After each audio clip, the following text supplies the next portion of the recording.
Transforming your life with hypnotherapy just got easier with your host, Julie from CoachingHypnosis.net.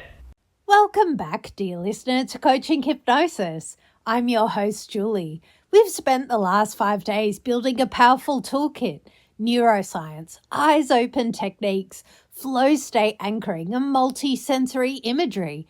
But today, we need to address a common question that pops up in sports psychology circles.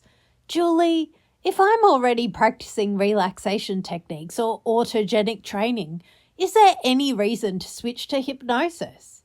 To answer this, we're looking at a classic conceptual paper by Eric W. Kress, published in 1986 in the American Journal of Clinical Hypnosis, titled Hypnosis versus Autogenic Training in Sport.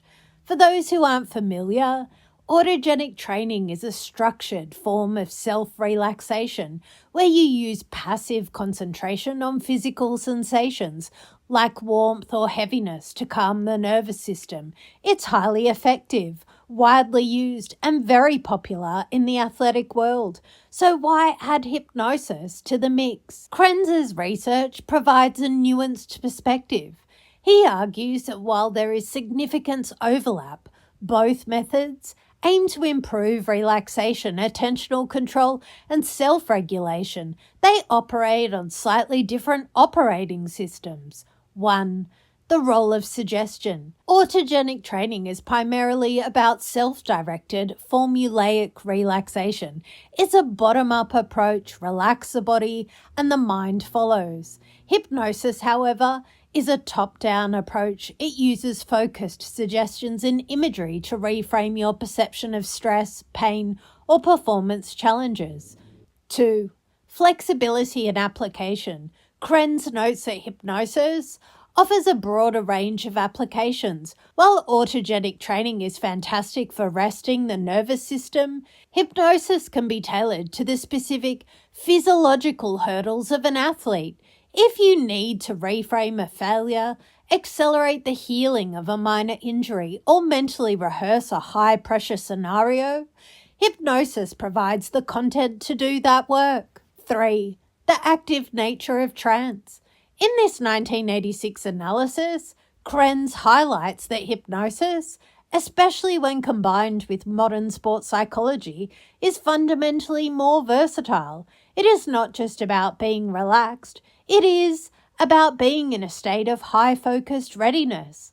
I'm often asked if you should choose one or the other. My answer? Use them as a team.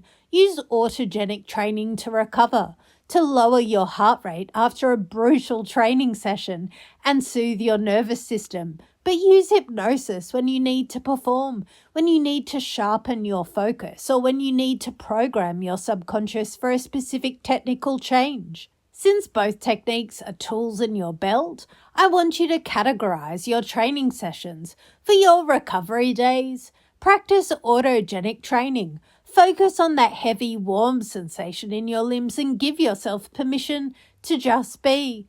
But for your high-intensity days, switch to your hypnosis protocol. Don't just try to relax. Use a specific suggestion. Use imagery to rehearse your next skill. Use a trigger to snap into that alert, eyes open focus.